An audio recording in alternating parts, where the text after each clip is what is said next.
Well, hello, everybody. Hello. My name is Debbie. I'll be your tour guide. This is Buck. He'll be pulling us. Welcome to Beaufort. Have you all been to Beaufort before? No. Well, it's the best way to see the town, so come on, Buck. Get on out of here.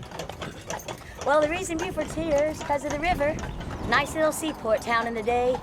But not only is it a river, it's part of the Intercoastal Waterway. Leads out to the Atlantic Ocean through the two large sounds, St. Helena Sound and the Port Royal Sound. And you're on the island of Port Royal if you didn't know it, the largest of all the sea islands. And there's 68 sea islands out there. Because of these waterways, Beaufort and the islands were explored for hundreds of years. The Indians were always here, but the Spanish came first. In 1513, Ponce de Leon and Captain Gordilla sailed in, settled on St. Helena Island. Spanish came here looking for treasures, fountain of youth, converts to Catholicism, and slaves. We're in the Low Country today in Beaufort, South Carolina. A beautiful day it was today. We had a chance to go out on a wonderful historic carriage tour with Sea Island Carriage Company. We're joined by Debbie Capuchino, who is the tour cruise director, I guess, or tour guide, right, Debbie? Correct. What do you call that? Tour guide? Tour guide. Is that what you are? Now, we went out this morning on this tour, and it was a wonderful tour, a beautiful day here in Beaufort. It's now drawing in the evening. So now, how long have you been doing this, and what got you involved in it? 3 years, and I love horses, and I like the history of Beaufort. So I decided that's something I would like to get into, and since then I've loved my job. It's great. I was fascinated in some of the things that I particularly learned. Harry Tubman, the Robert Smalls deal, and you likened him this morning to the early modern day Martin Luther King, what he had done for this area. Right. Well, you know, he was a hero, and he did just as much, and if not as much as Martin Luther King for the civil rights movement, but you just didn't hear about it because it happened so long ago. But he was the first black congressman for the state of South Carolina, re-elected 5 times. So he did do quite a lot for civil rights. There's a tree in Beaufort that's just about 10 foot high, and they call it the hanging tree right outside the jail. Kind of an eerie thing. Give us the history of the hanging tree.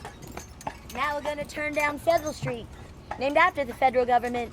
And you'll be looking at the original hanging tree. They hung pirates from this tree, 3 at a time. Almost hung Blackbeard from this tree. Hung whoever they felt like hanging from this tree up until 1920.